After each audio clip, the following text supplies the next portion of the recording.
We talked a lot about rhythms and how we can start implementing 2-beat increments at a time to build on top of our basics instead of relying on I must do a walk, walk, triple, triple rhythm all of the time. So we practiced doing all walks and thinking that the first 2 counts are still going to remain the same feeling as if we were doing, all of our 2 counts should still feel the same as if we were doing our normal rhythm. So all walks, 1, 2, loose here. Oops, sorry, let's do that again, all walks. 1, 2, 1, 2, I'm thinking back and away.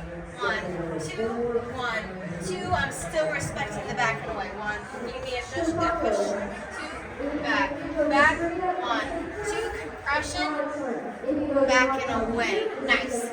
So we also did triple steps, and followers, I was really trying to have you, this is something you can practice on your own, is using the triple rhythm to travel forward and being able to pass your feet and really going in any direction to use that 2-beat increment. 1 and 2, 1 and 2, or 1 and 2. All of that can exist.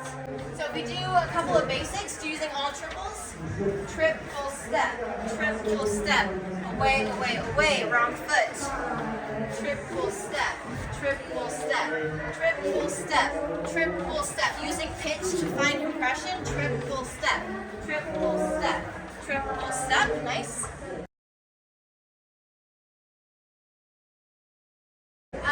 That was something I also wanted us to note is when we're finding connection, we try to find it with the upper body using pitch.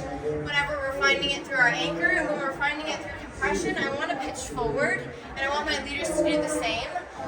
So that way the middle of our connection feels a little bit looser, and I'm able to travel on my own. We also extended patterns. Can you do like an extension or cutting off on 4? 1, 2, 1, 2, 1, 2, 1, 2. So I'm using 2 beats to either maintain the connection or being cut off, like using 4 beats at a time, right? So 1, 2, 1, 2. I'm ready to go. 2, 1, 2, 1, 2, go. 2, 1, 2. We did an inside turn where this exists sometimes, using our normal rhythm for an inside turn. Yep. 1, 2, triple step, 1, 2, 1, 2. So we can be on different rhythms and still exist and still play in that space. And this is going to allow leaders to have more creativity, to do more things without relying on having to be somewhere at a specific time. I think that was everything. If you have any questions, please let me know. Great job, everybody.